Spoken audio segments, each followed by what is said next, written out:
સુરતના ડિંડોલી વિસ્તારની તોડફોડની ઘટના સામે આવી હતી। ગઈકાલે થયેલ હત્યા મામલે સ્થાનિક લોકોમાં આક્રોશ જોવા મળ્યો હતો। સુરતના ડિંડોલી વિસ્તારની તોડફોડની ઘટના સામે આવી હતી। ગઈકાલે થયેલ હત્યાના મામલે સ્થાનિક લોકોમાં આક્રોશ જોવા મળ્યો હતો। સ્થાનિક લોકો દ્વારા તોડફોડ કરવામાં આવી હતી અને બ્રિજ બંધ કરી વિરોધ દર્શાવ્યો હતો। તેમજ બે રિક્ષામાં ટોળા દ્વારા તોડફોડ કરવામાં આવી હતી।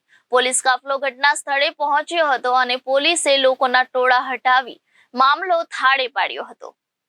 જે ઘટના બની છે કઈ રીતની હતી સમગ્ર ઘટનાને શા માટે બની હતી? ગઈકાલે ડિંડોલીમાં હત્યાના બનાવ અનુસંધાને આજે સવારે એના પરિવારજનોના મૃતકના પરિવારજનોએ રસ્તો જામ કરવા પ્રયાસ કર્યો હતો। જે બાબતે પોલીસ તત્કાલ ત્યાં પહોંચી ગઈ હતી અને લોકોને હટાવવા પ્રયાસ કર્યો હતો। લોકોને વારંવાર અમે અપીલ કરતા હતા કે તેઓ અહીંથી દૂર થઈ જાય, સામાન્ય જનતાને તકલીફ ન પડે। સામાન્ય જનતા જે લોકો અહીંયા અવરજવર કરે છે એમને હેરાનગતિ થઈ રહી છે। આ ઉપરાંત ત્યાં હોસ્પિટલ પણ છે, હોસ્પિટલના લોકોને પણ પરેશાની થઈ શકે, પેશન્ટ્સને હેરાનગતિ થઈ શકે।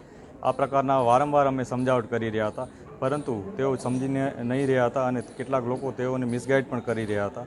આ દરમિયાન જ્યારે મૃતકના પરિવારજનો ત્યાંથી હટવાની કોશિશ કરી હતી તે દરમિયાન કેટલાક લોકોએ પોલીસ સાથે ઘર્ષણ કરવાનો પ્રયાસ કર્યો।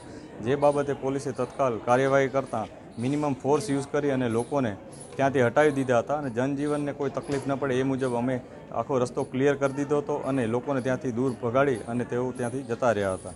હાલની શું પરિસ્થિતિ છે?